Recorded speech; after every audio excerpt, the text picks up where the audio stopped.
Hello everyone. Hope you all are good and safe.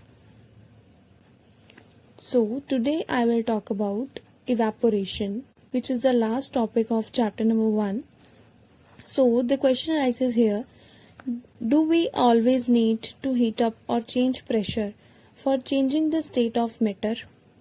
So pressure और heat को हमें हमेशा चेंज करना पड़ेगा अगर हमें सॉलिड को लिक्विड में कन्वर्ट करना है या फिर किसी भी मैटर की स्टेट को चेंज करना है। जैसे कि हमने लास्ट वीडियो लेक्चर में देखा था कि में प्रेशर का क्या इफेक्ट पड़ता है एक किसी भी स्टेट ऑफ मैटर पे और टेम्परेचर का क्या इफेक्ट पड़ता है। ठीक है, so the answer is no.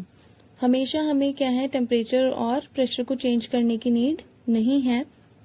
वो कैसे? For example wet clothes dry up. अब वेट क्लोथ्स ड्राई हो रहे हैं, इट मीन्स क्लोथ्स के अंदर जो वाटर था वो इवेपोरेट हो गया खुद से, हमें उसे हीट अप नहीं करना पड़ा। तो ये एक एग्जाम्पल है कि हमें हर बार जो है प्रेशर और टेम्परेचर की नीड नहीं होती। The phenomena of changing of a liquid into vapour at any temperature below it's boiling point is called evaporation. अब इवेपोरेशन क्या है? चेंज होना किसका? लिक्विड का। किस में चेंज होना? वेपर्स में। एट एनी टेम्परेचर, किसी भी टेम्परेचर पे, बिलो इट्स बॉइलिंग पॉइंट, मतलब उसके बॉइल होने से पहले लिक्विड का क्या है, वेपर्स में चेंज होना ही क्या है, इवेपोरेशन। ठीक है, तो अब हम देखेंगे कि इवेपोरेशन किस किस पे डिपेंड करता है, कब फास्ट होता है, कब स्लो होगा। ठीक है, the rate of evaporation increases with, the rate मतलब इवेपोरेशन की स्पीड कब इंक्रीज होगी? फर्स्ट पॉइंट है N increase of surface area. अगर मैं सरफेस एरिया को इंक्रीज कर दूंगी तो इवेपोरेशन का रेट जो है इंक्रीज हो जाएगा। ठीक है, कैसे इंक्रीज हो जाएगा? फॉर एग्जाम्पल कि मैंने वेट क्लोथ लिया है, ठीक है, हम उसको हमेशा क्या करते हैं, स्प्रेड करके ही सुखाते हैं। ठीक है, अगर मैंने इसको एक वेट क्लोथ को यहाँ पे स्प्रेड करके सुखाया है, इट मीन्स वो क्या है, जल्दी से सूख जाएगा। अगर मैंने उसको फोल्ड करके सुखाया है तो वो बहुत लेट सूखेगा। तो यही एग्जांपल है किसका, कि रेट ऑफ इवेपोरेशन कब इंक्रीज हो जाता है? With an increase of surface area. ठीक है, यहाँ पे सरफेस एरिया ज्यादा था तो इवेपोरेट जल्दी हो गया वाटर और जल्दी से क्लोथ जो है ड्राई हो गया। ठीक है, यहाँ पर सरफेस एरिया कम था, जगह कम थी, तो इवेपोरेशन क्या है, स्लो हो गया और ये बहुत लेट सूखेगा। So coming on the next point, the rate of evaporation increase with an increase of temperature. अगर मैं टेम्परेचर को इंक्रीज करती हूँ तो इवेपोरेशन का रेट भी इंक्रीज होगा, यानी उसकी स्पीड जो है इंक्रीज होगी। कैसे? With the increase of temperature more number of particles get enough kinetic energy to go into the vapour state. जैसे ही मैं क्या करती हूँ, टेम्परेचर को इंक्रीज कर रही हूँ, तो क्या होगा, पार्टिकल्स, ज्यादा से ज्यादा पार्टिकल्स को ज्यादा एनर्जी मिलेगी। कौन सी energy? Kinetic energy. Kinetic energy means एक पार्टिकल को मूव करने के लिए जितनी एनर्जी चाहिए वो क्या है, kinetic energy. To go into the vapour state. ठीक है, जैसे मान लो एक सनी डे है, ठीक है, सनी डे पे मैंने एक टब के अंदर लिक्विड रखा हुआ है या वाटर रखा हुआ है। ठीक है, वो वाटर के पार्टिकल्स जो है, टेम्परेचर बहुत ज्यादा है सराउंडिंग्स में, तो वाटर के पार्टिकल्स क्या हैं, उनकी काइनेटिक एनर्जी हाई होगी।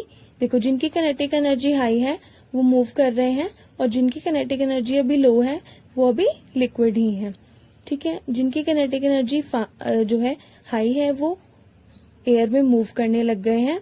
ठीक है, इसलिए क्या लिखा है, particles with more kinetic energy and ये particles with less energy. Third point is the rate of evaporation increases with a decrease in humidity.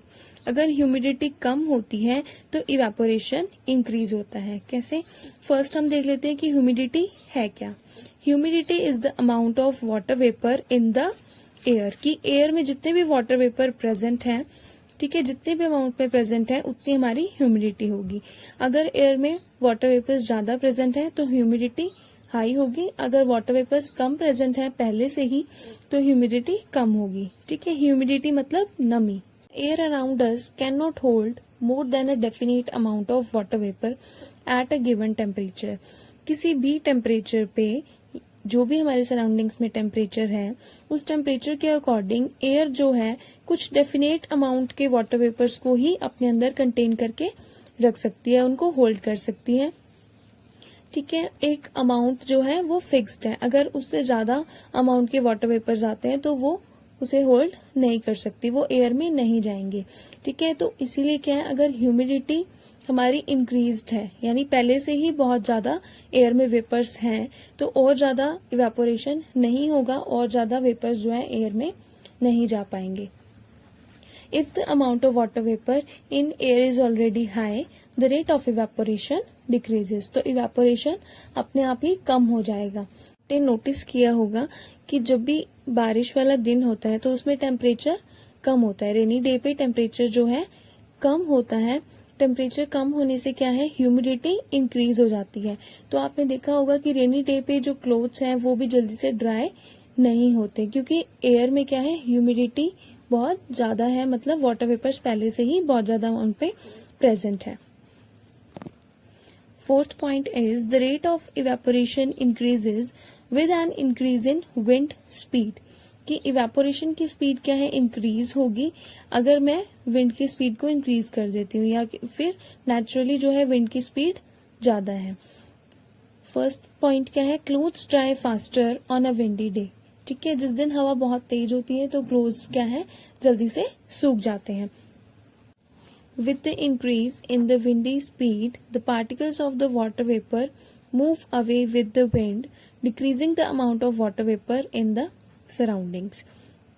अगर हमारे पास जो है हवा तेज चल रही है, ठीक है, तो वो क्या करेगी, जितने भी वाटर वेपर्स एयर में पहले से ही प्रेजेंट थे उनको जो है दूर ले जाएगी सराउंडिंग से। ठीक है, अगर मैंने एक क्लोथ को जो है सुखाने के लिए रखा है विंड में, ठीक है, तो क्या होगा, बहुत तेज हवा चल रही है तो वो तेज हवा जो है सारे वाटर वेपर्स को उड़ाकर दूर ले जाएगी। तो मीन्स जो मेरे क्लोथ के अराउंड जो भी एरिया है उसमें जो भी एयर है वो एयर क्या है, अब फ्री है वाटर वेपर से। तो जो भी मेरे क्लोथ्स में से वाटर वेपर निकल के एयर में जाएंगे तो एयर उनको इजिली होल्ड कर लेगी। तो जल्दी एयर खाली है तो अब एयर क्या है, पार्टिकल्स को कंटेन कर सकती है। Next question is how does evaporation causes cooling. ठीक है, अगर इवेपोरेशन होता है तो एक हमें कूलिंग इफेक्ट दिखता है। जैसे फॉर योर एग्जांपल कि मैंने अगर अपने हाथ पे थोड़ा सा एसीटोन लिया, एसीटोन क्या है, नेल पॉलिश रिमूवर। ठीक है, तो आपने ऑब्जर्व किया होगा कि नेल पॉलिश रिमूवर जब हम अपने हाथ पे टच होता है तो हमारा हाथ जो है एकदम से कूल फील करता है। तो वो कूल फील क्यों करता है, इवेपोरेशन की वजह से। ठीक है, वो कैसे कूल फील करता है वो हम देखेंगे। So what happens when you pour some acetone on your palm.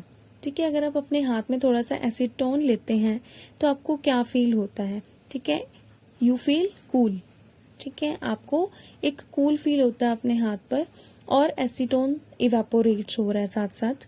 ठीक है, और एसीटोन कुछ टाइम के बाद जो आपके हाथ से उड़ जाता है, आपके हाथ पे तो नहीं रहता। सो आपको कूल फील क्यों हो रहा है। The liquid keeps on evaporating, the particles of the liquid absorb energy from the surroundings to regain the energy lost during evaporation.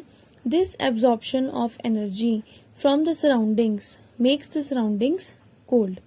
कि liquid जो है वो evaporate हो रहा है। ठीक है, the particles of liquid absorb energy. अब वो evaporate कब हो रहा है, क्योंकि वो energy को absorb कर रहे हैं अपनी surrounding से, और energy को absorb कर रहे हैं वो सराउंडिंग से और अपना स्टेट चेंज कर रहे हैं, यानी एसीटोन जो है वेपर में कन्वर्ट हो रहा है। ठीक है, तो अब क्या है, वो बार बार एनर्जी को गेन कर रहे हैं सराउंडिंग से।